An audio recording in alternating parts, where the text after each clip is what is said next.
Alright, what's going on, guys? I know it's been a while, but back with a video on the X-35. Had two successful first flights on this. The first one was right before the J10 crash, and still working on that whole project there. That thing's gone. As a matter of fact, that's about all that's left right there, guys. So, well, we got that, and we got a box of bits and pieces, parts that I could salvage. So now I'm on the X-35, getting it built up. I'm still on a 3S system right now with it. Got everything ran in it. I went ahead and went with Old Faithful. This was the old E-flite 40 amp Light Pro SP brushless speed control that I ran in the J10 for the first 30 or 40 flights I had with it. Didn't have a problem with it, so I'm using it right now to get everything set up. Went out today and finally got the CG figured out a little bit on the wings between the picture and the manual, and the way the manual explains it gives you two different points. Finally got that locked down. If anybody picks this model up and has a question, just leave me a comment. Got my marks in there on my CG. I am running the AR6210.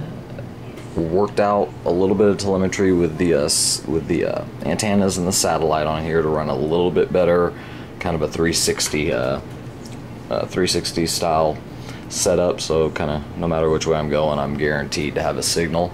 I'm also running a capacitor on this receiver. What this does is it when you plug in your LiPo, this builds up a charge, and if at any point you are to drop below the recommended voltage of the receiver for like a millisecond, or a short time, very short time, guys, this isn't a lifesaver, real short time, this will kick in and just dump all the electricity stored in this to prevent your receiver from rebooting. I wish I would have had this in the J10. Who knows, it could have saved it, but it might not.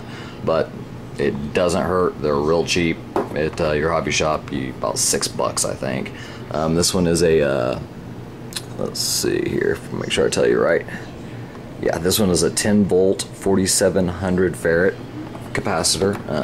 Got that running in. You can run it into any open slot, any open Y connector. Once it's in line with the system, it works throughout the whole system.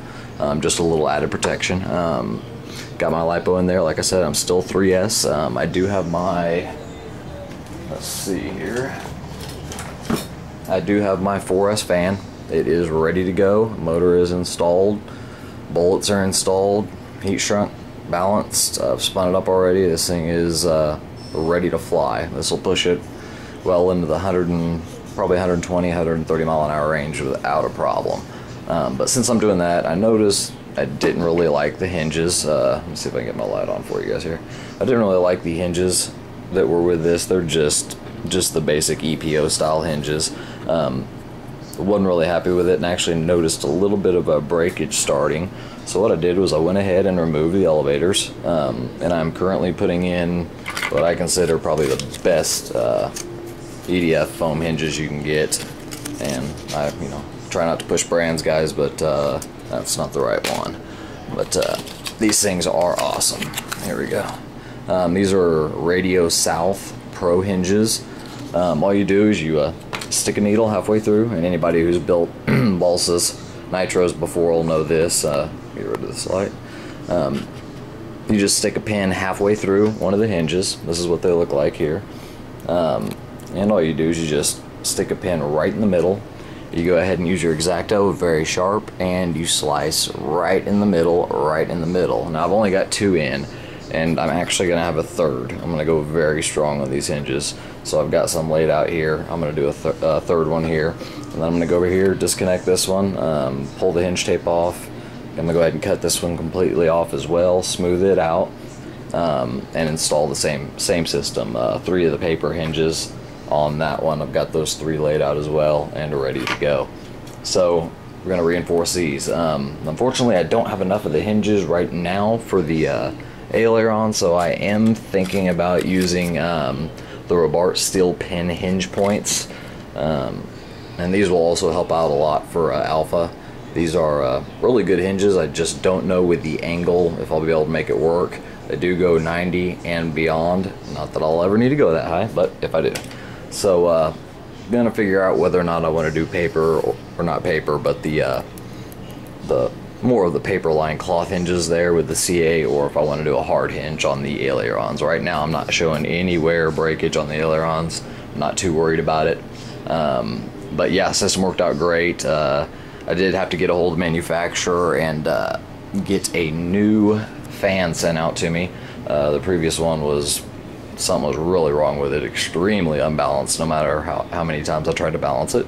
But I got her up, she flies good. Had it a little nose heavy today on the flight, but got that taken care of.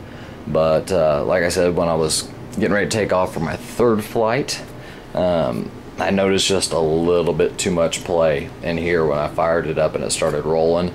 And the luck I've had lately, I didn't want to take the chance, so right when I saw that excess movement, I shut her off, loaded her up, and pulled the P51 out and had some fun for a while.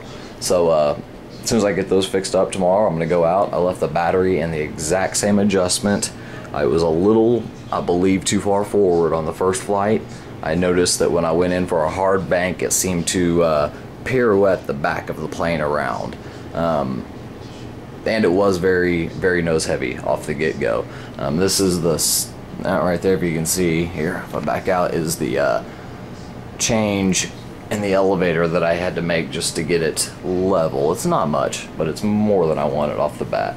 So I went ahead and had this scooted back for my next flight, which I wasn't able to do because of the elevator, so I just left it locked and velcroed in there. I'm gonna go ahead and top it off tomorrow after I get these hinges in tonight, and take it up and see if that fixed that little problem there. And then after that, I'll get started on the paint, and by that time I should be ready. I am doing a 4S system on this with the big fan, like I said, but I am not going to do it until it is 100% trimmed. I've got everything installed in it that I want, and then I'll worry about the 4S. I do have an Align 6 amp 5.1 volt back down BEC, and there's a lot more to the name, system coming.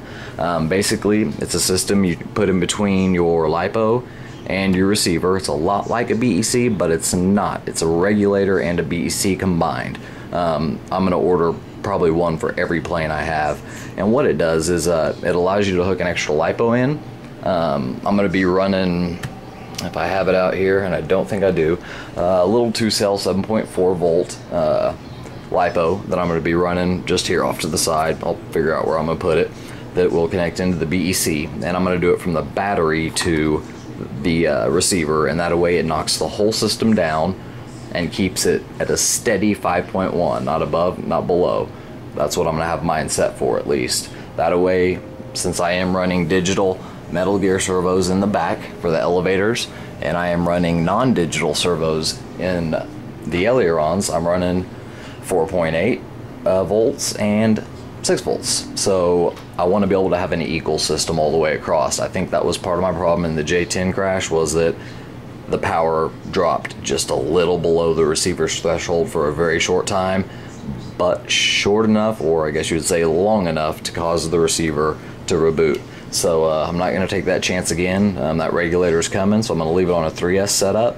Not going to push it too hard. I run it full throttle, probably 20% of the flight right now. I'm really not looking forward to another one of those messes. So I do have another J10 coming. I had some guys asking if I was going to rebuild or what I was going to do. Well, there's nothing left on that to rebuild, guys. So I went ahead and ordered another J10. Actually, I ordered 2. I ordered one of the ones like I had originally, and then they're coming out with an air show edition, which is a really schemed out and kind of pimped up edition of the J10.